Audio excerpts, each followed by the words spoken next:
नमस्कार आप सभी को। मैं हूं ईशान त्रिपाठी। आपका स्वागत करता हूं मेरे YouTube चैनल में दी अनडिस्क्राइब्ड। Presently I am in Amakantak. Amakantak is a town in Anuppur district in Madhya Pradesh and ये एक बॉर्डर टाउन है बिटवीन मध्य प्रदेश एंड छत्तीसगढ़। आज का वीडियो हमारा है AIJS के बारे में, यानी कि ऑल इंडिया जुडिशियल सर्विसेज के बारे में।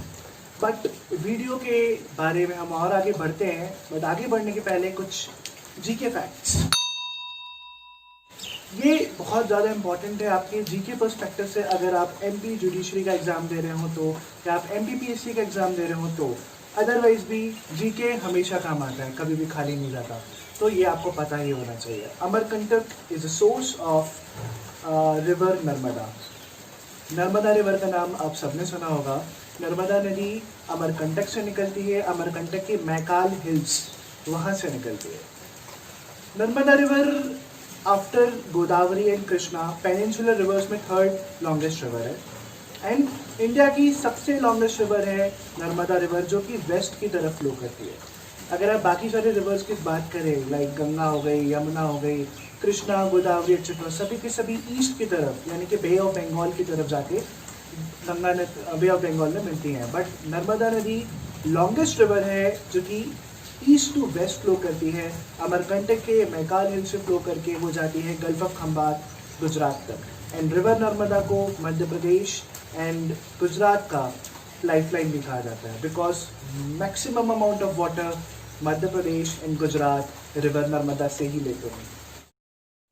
All India judicial services AIJS, हम आज इसके बारे में पढ़ने वाले हैं या डिस्कशन करने वाले हैं। आपको पता है AIJS क्या होता है? क्या आपने कभी नाम सुना है इसका? ऑब्वियसली सुना होगा। अभी रिसेंट 1 ईयर में काफ़ी ज़्यादा डिस्कशन में रहा है, अभी भी डिस्कशन में है, और मैं बहुत श्योर हूँ इस बात को लेकर कि आगे आने वाले 2 या 3 साल तक तो ये बहुत ही ज़्यादा एक ट्रेंडिंग टॉपिक रहने वाला है, ऑल इंडिया जुडिशियल सर्विसेज। इसके ऊपर आपको कॉन्स्टिट्यूशन में क्वेश्चंस भी आ सकते हैं, ऑब्जेक्टिव टाइप मेन से भी क्वेश्चन आ सकते हैं। प्लस अगर आप किसी लीगल एग्जाम की तरफ जा रहे हो, प्रिपरेशन कर रहे हो, तो आपको ऐसे टाइप क्वेश्चन में भी ऑल इंडिया जुडिशियल सर्विसेज के ऊपर एक लीगल ऐसे लिखने को आ सकता है। अब हम आगे बात करते हैं व्हाट इज एक्चुअली में ऑल इंडिया जुडिशियल सर्विसेज। इसको पढ़ने के पहले मैं आपको एक सिनॉप्सिस बताता हूँ कि मैं आपको इस वीडियो में क्या क्या बताने वाला हूँ। सबसे पहले हम पढ़ेंगे what are all India services. All India services क्या होती है? देखिए, all India judicial services, all India services. All India services क्या होती है? तो सेकेंड थिंग, जुडिशरी में एट प्रेजेंट यानी कि आज की डेट में, यानी कि 5 जुलाई 2020 को एंट्री पॉइंट्स कितने हैं, कितने तरीके से हम जुडिशियल सर्विसेज में एंट्री ले सकते हैं। देन क्या कोई कॉन्स्टिट्यूशनल प्रोविजन है क्या ऑल इंडिया जुडिशियल सर्विसेज को लेके? पहली चीज़ है ऑल इंडिया सर्विसेज क्या होती है। सी, आपने सेंट्रल सर्विसेज के बारे में सुना होगा, स्टेट सर्विसेज के बारे में सुना होगा, एंड ऑल इंडिया सर्विसेज के बारे में सुना होगा। But do you know what is the difference between all these 3 services? Central services वो होती है जहाँ पे जिन पर्सन का सिलेक्शन होता है, जिनका रिक्रूटमेंट होता है, उनको सेंट्रल गवर्नमेंट ही रिक्रूट करती है, सेंट्रल ही रिक्रूट करता है, एंड उनकी पोस्टिंग भी सेंट्रल में ही आती है। वो अपनी सर्विसेज भी सेंट्रल को ही देते हैं, यानी कि उनका रिक्रूटमेंट भी सेंट्रल ने किया एंड उनकी सर्विसेज भी सेंट्रल गवर्नमेंट को ही मिलेंगी।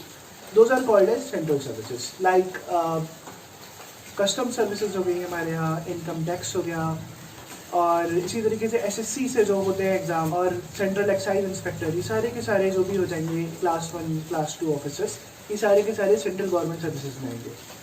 स्टेट गवर्नमेंट सर्विसेज में क्या आता है? स्टेट गवर्नमेंट सर्विसेज में वो ऑफिसर्स आते हैं जो कि स्टेट गवर्नमेंट के द्वारा ही रिक्रूटेड होते हैं, जिनका रिक्रूटमेंट खुद स्टेट गवर्नमेंट ही करता है, एंड वो सर्विसेज भी अपनी स्टेट गवर्नमेंट को ही प्रोवाइड कराते हैं। यानी कि इन स्टेट गवर्नमेंट ऑफिशियल्स का जो भी करता धरता होता है वो स्टेट गवर्नमेंट ही होती है, एंड सेंट्रल ऑफिसर्स का, सेंट्रल गवर्नमेंट ऑफिसर्स का जो भी करता धरता होता है वो सेंट्रल गवर्नमेंट होती है। देन इंडिया सर्विसेज ऐसी सर्विसेज होती हैं, पहले तो ये सिर्फ 3 सर्विसेज हैं, आप जान लीजिए। Indian administrative services, Indian police services and Indian forest services. Starting में सिर्फ 2 ही ऑल इंडिया सर्विसेज होती थी। स्टार्टिंग में थी Indian administrative services and Indian police services, but after 10 years I guess Indian forest services को भी एक ऑल इंडिया सर्विस बना दिया गया।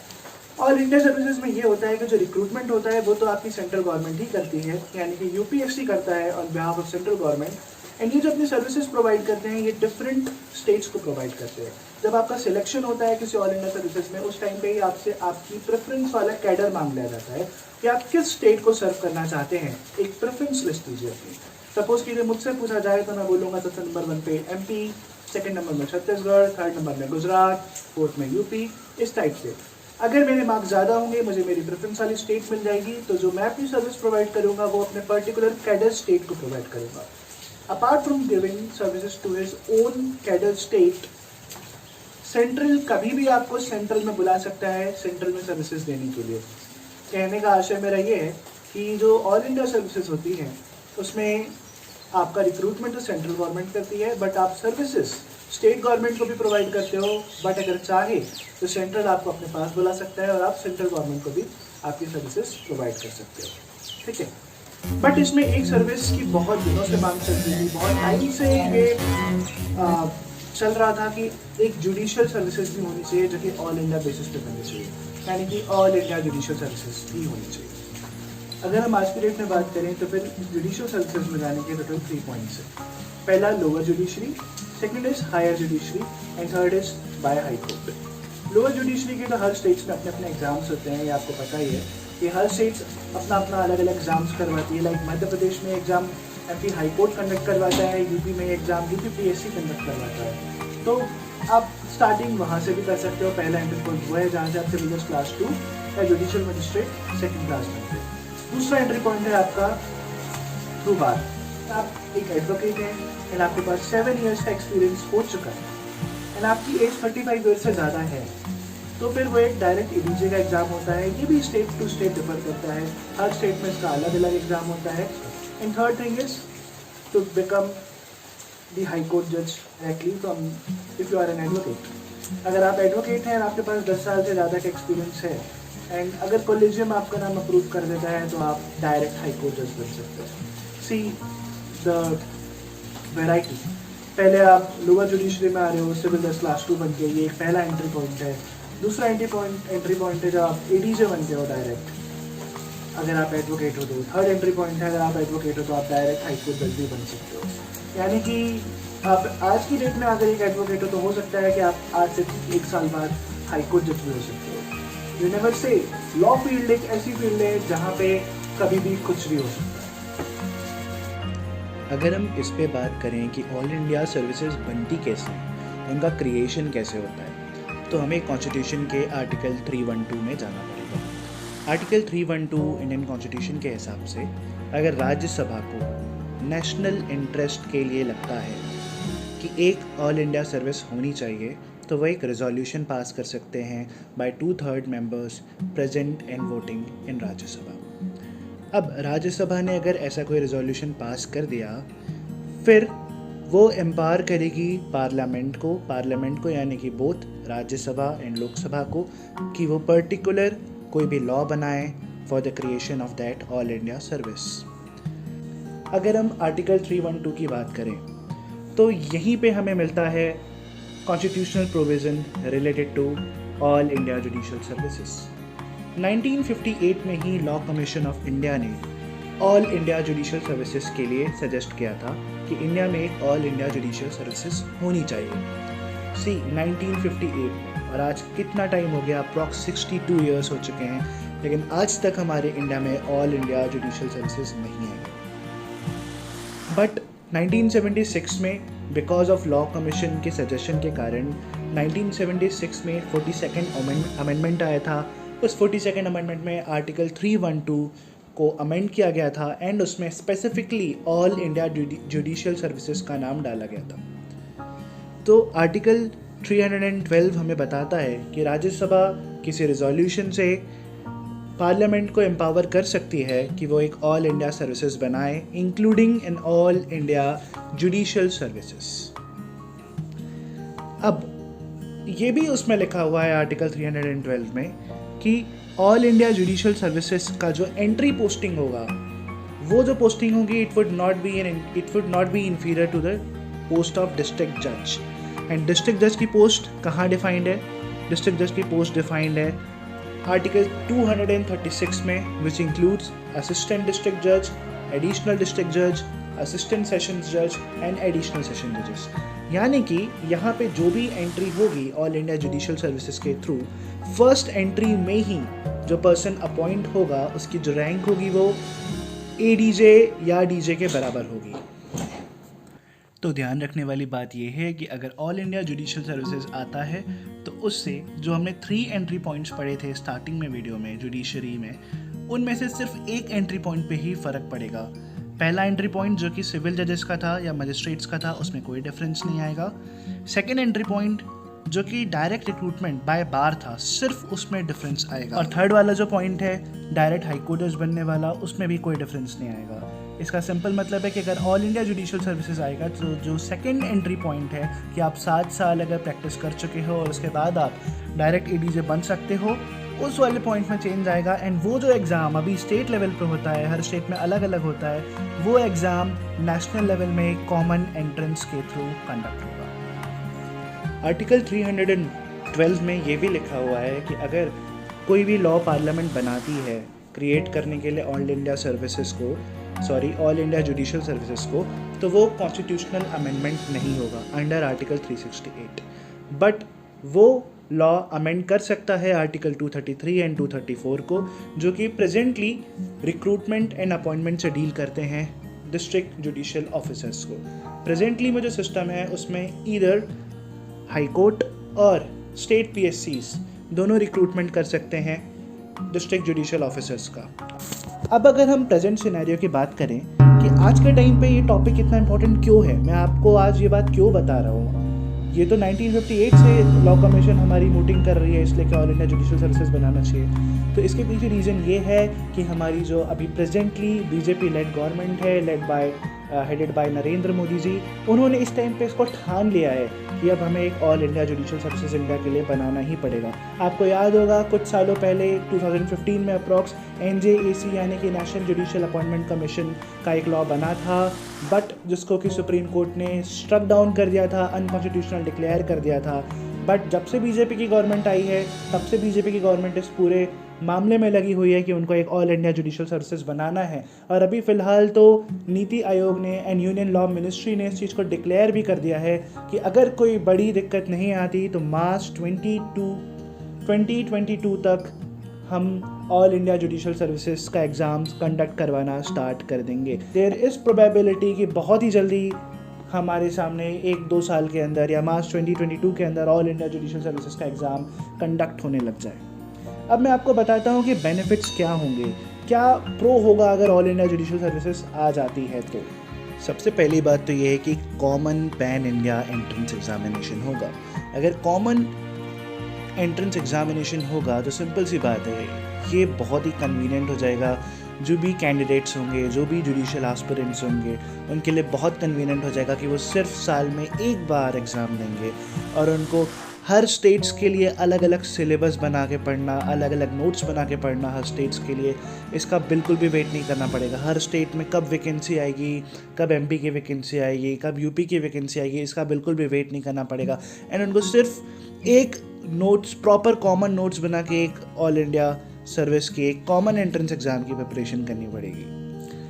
अगर ये कॉमन एंट्रेंस एग्जामिनेशन सिस्टम शुरू भी हो जाता है तो इससे एक फ़ायदा ये भी होगा कि अभी जो रिक्रूटमेंट्स की दिक्कतें आती हैं, किसी स्टेट में इस साल रिक्रूटमेंट के लिए एप्लीकेशन आई, नोटिफिकेशन आया, किसी में 2-2 साल तक नहीं आया, इस प्रॉब्लम का भी सोल्यूशन हो सकता है। बिकॉज अगर हर साल UPSC जैसा कोई ऑर्गेनाइजेशन अगर इस एग्ज़ाम को कंडक्ट करवाएगा तो ये तो सर्टेन रहेगा कि भाई अगले साल वैकेंसी आनी है। एंड सिलेबस भी आपका सर्टेन रहेगा कि मुझे इतना सिलेबस पढ़ना है तो ही मैं AIJS में सिलेक्ट हो पाऊँगा।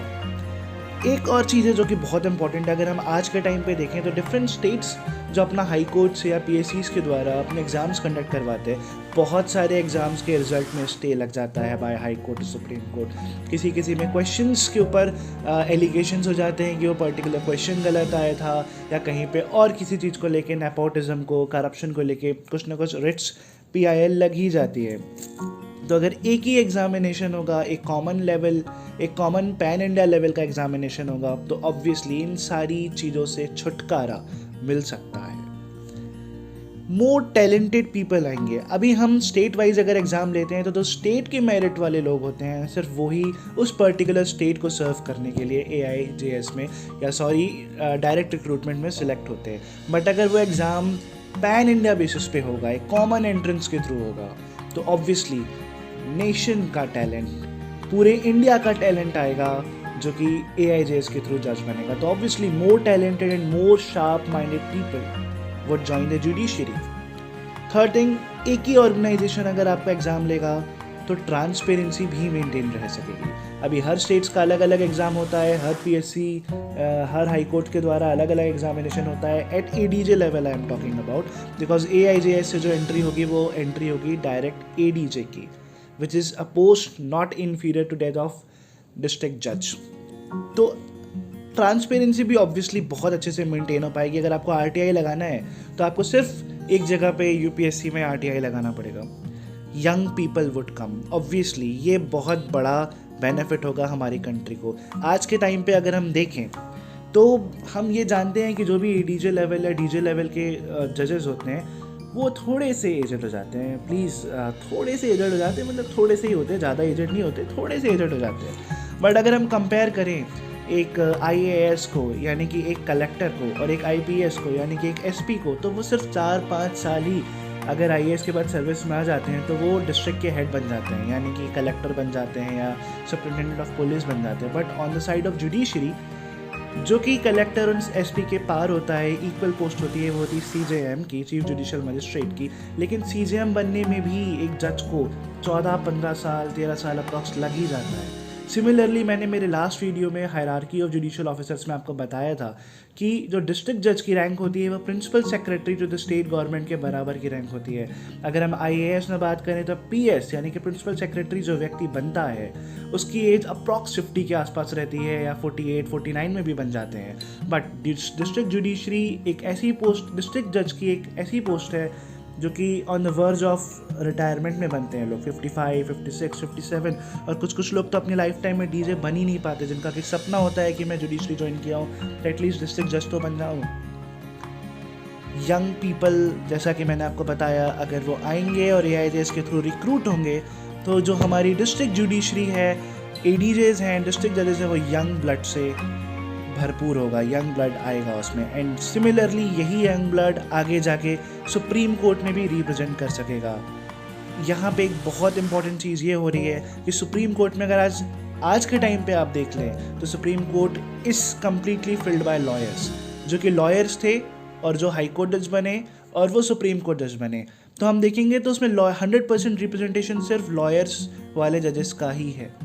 बट अगर AIJS आता है तो जो डिस्ट्रिक्ट जुडिशरी से लोग जाएंगे, जो DJ ADJ रहेंगे, उनके पास भी मौका मिलेगा, उनको भी चांस मिलेगा कि वो सुप्रीम कोर्ट तक जा पाएँ कभी। एंड यही एक रीज़न है जो कि बहुत बड़ा रीज़न है जिसके कारण आज तक अभी तक AIJS इम्प्लीमेंट नहीं हो पाया, because various high courts and few जजेस ऑफ सुप्रीम कोर्ट्स ये चीज़ नहीं चाहते कि सुप्रीम कोर्ट्स में एंड हाई कोर्ट्स में डिस्ट्रिक्ट जुडिशरी वालों का रिप्रेजेंटेशन इंक्रीज हो। एक इंटीग्रेटेड ऑर्गेनाइजेशन बनेगा, जैसा कि हम सब ने देख लिया, ऑल ओवर इंडिया की जुडिशरी कनेक्टेड हो जाएगी। That is why it is called as all India judiciary. अभी जल्दी हम लोग ये भी बात कर लेते हैं कि अभी तक क्यों नहीं आ पाया है AIJS।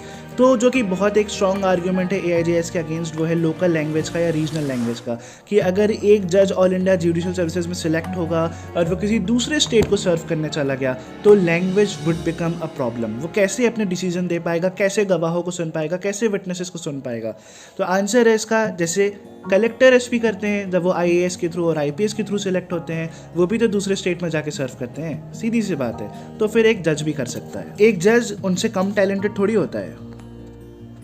सेकेंड थिंग है कि इंडिपेंडेंसी ऑफ जुडिशरी ब्रीच हो जाएगी, जुडिशरी की इंडिपेंडेंस में एक इंटरफेरेंस हो जाएगा। तो आंसर इसका है कि नहीं होगा, बिकॉज ये जो हम ऑर्गेनाइजेशन की बात कर रहे हैं कि एक कॉमन एंट्रेंस एग्ज़ाम होना चाहिए UPSC के थ्रू, जिससे कि रिक्रूटमेंट हो सके। सिर्फ हम रिक्रूटमेंट की एडवोकेसी कर रहे हैं, मैं नहीं कर रहा, ऐसा यूनियन लॉ मिनिस्ट्री और BJP की लेड गवर्नमेंट जो कि नरेंद्र मोदी द्वारा लेड है वो कर रही है कि सिर्फ हम रिक्रूटमेंट की बात कर रहे हैं। आप उनकी transfer, posting, service condition condition terms सब अपने हिसाब से रखिएगा। ऐसी रिक्वेस्ट है हाई कोर्ट से एंड सुप्रीम कोर्ट से, सिर्फ रिक्रूटमेंट एक कॉमन वाइड एंट्रेंस एग्जाम के थ्रू होना चाहिए।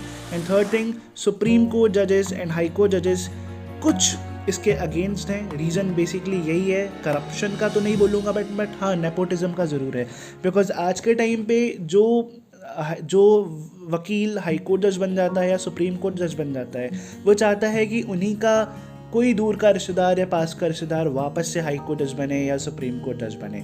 बट अगर इस रिप्रेजेंटेशन में थोड़ा बहुत भी चेंज हुआ, यानी कि डिस्ट्रिक्ट जुडिशरी से भी लोग एलिवेट होकर हाई कोर्ट जज या सुप्रीम कोर्ट जज बनने लग जाएंगे, तो ये जो बैलेंस है सीनियर जजेस का अपने रिश्तेदारों को या अपने रिलेटिव्स को एलिवेट करवाने का, इस पे बहुत दिक्कत हो सकती है उनको। तो ये नेपोटिज्म एक बहुत बड़ा रीज़न है जिसके कारण AIJS आज तक इम्प्लीमेंट नहीं हो पाया। And still various high courts and few जजेस of supreme court are still opposing this concept of AIJS। उम्मीद करता हूँ आप सबको मेरा आज का वीडियो बहुत अच्छा लगा होगा। आप ऑल इंडिया जुडिशियल सर्विसेज के बारे में और रिसर्च करेंगे और जानकारी प्राप्त करेंगे। और अगर आप मुझसे भी कोई जानकारी या कोई इन्फॉर्मेशन छूट गई होगी तो मैं ज़रूर उसको अपने कमेंट में मेंशन करूँगा एंड पिन करूँगा उस कमेंट को, so that you people can know that information.